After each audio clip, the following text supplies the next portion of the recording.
there is nothing more exciting than to see those on Fox News just beside themselves because their Antichrist, Donald Trump, has been indicted. Listen to Janine Pirro today on The Five. Is not whether he wanted to overthrow it, but did he believe that he won? If he believed that he won, pursuing all these avenues are okay for him because in themselves they are not illegal.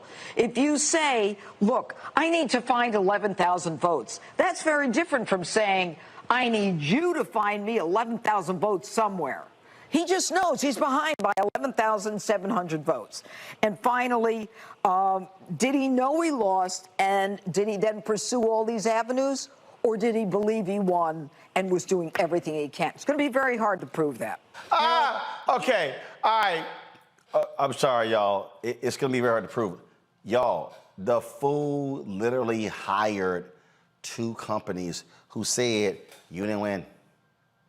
You didn't win. There's no proof. You didn't win.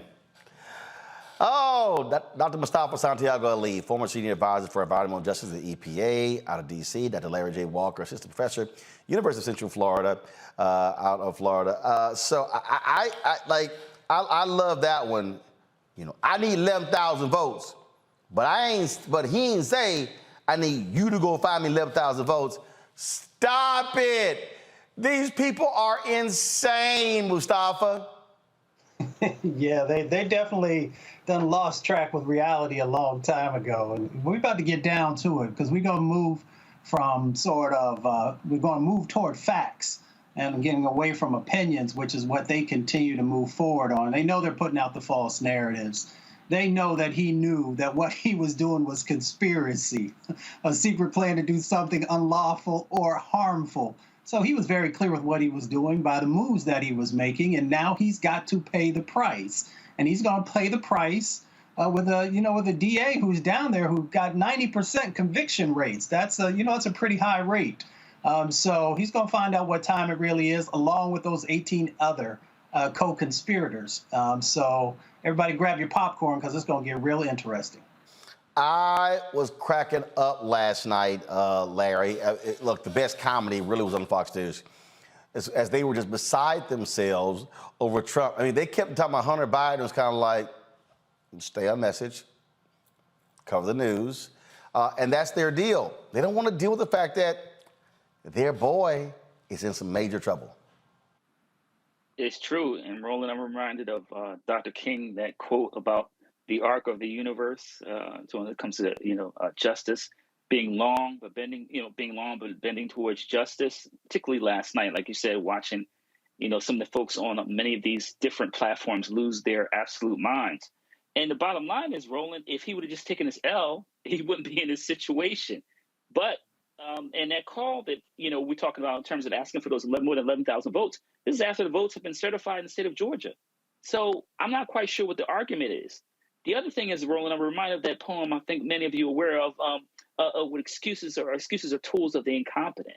So the bottom line is, not only in terms of being a criminal and leading a criminal enterprise with the RICO charges, but also they weren't very good at it. But I think the most important thing to keep in mind is in terms of how very close we came to not having a democracy anymore, Roland. And we can't emphasize this enough, as I know you've talked a lot about the 2024 election.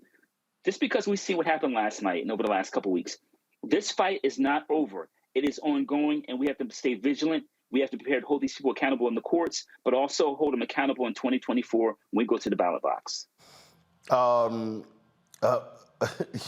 These people, again, I just want to show y'all again, pure laughter. Watch this. Now, I've heard from a lot of legal analysts, and they say what is different about this case than the federal cases is Georgia has laws that are specifically tailored to election interference and things like that. Andy McCarthy, a Fox News contributor, and also he wrote an op-ed in the New York Post, he said that the Georgia indictment is the most perilous threat to former President Trump. Does President Trump know that this is a perilous threat? we do not agree that it is a perilous threat because we actually have inside information. So I love when people, what inside information? Well, the inside information, Steve, and you used to love Trump, but I got to tell you, I mean, this is something I'm not going to breach, right? I have confidentiality and I have ethics, and I'm going to continue. But I think you need to understand something. When somebody is given a report, and he has reports that show that there was interference, and you could be advised by one lawyer that says, oh, I don't think so, and you could have another lawyer that says, no, I do think so, and here's some reports, and we know that there were issues in Fulton County, right? We know. It's not a question. There was election issues, and the integrity of our election is in question at this very moment. And when he says, I want to look into it, I don't trust it, we need to look into it, that's his obligation as a president, okay? All right. So here's the problem here, Mustafa. And this is the problem that they are going to have. Republicans control the state. In fact, this fool, Donald Trump, literally tweeted this out.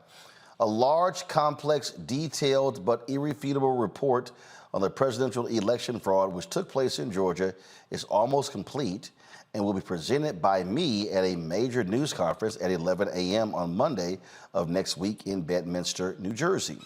Based on the results of this, all caps, conclusive report, all charges should be dropped against me and others.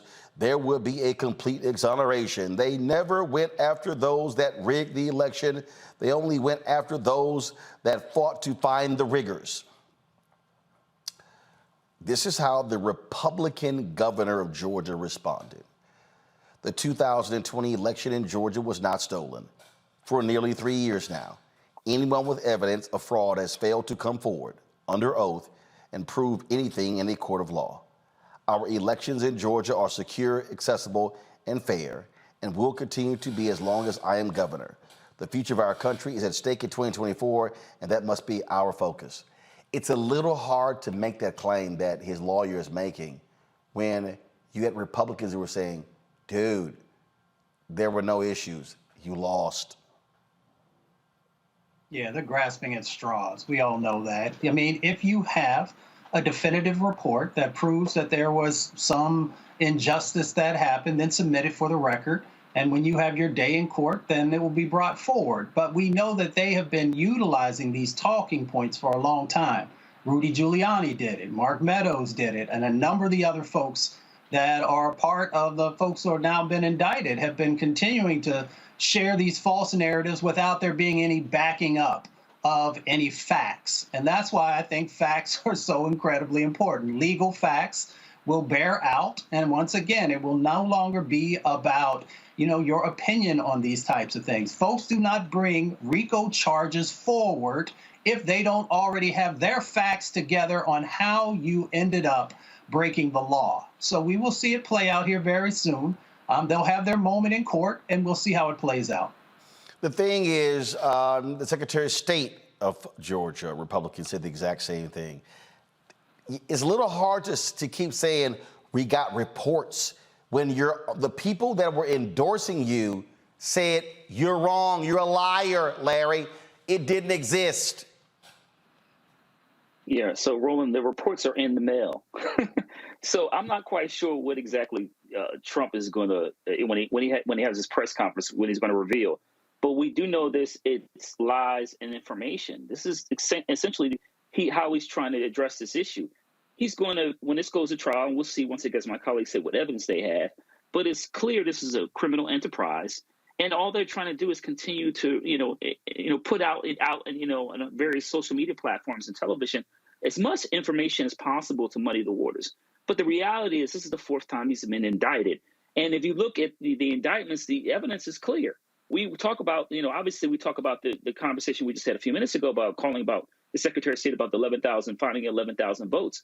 But they have emails, they have witness interviews by other Republicans from the state of Georgia highlighting this criminal enterprise to overthrow our election.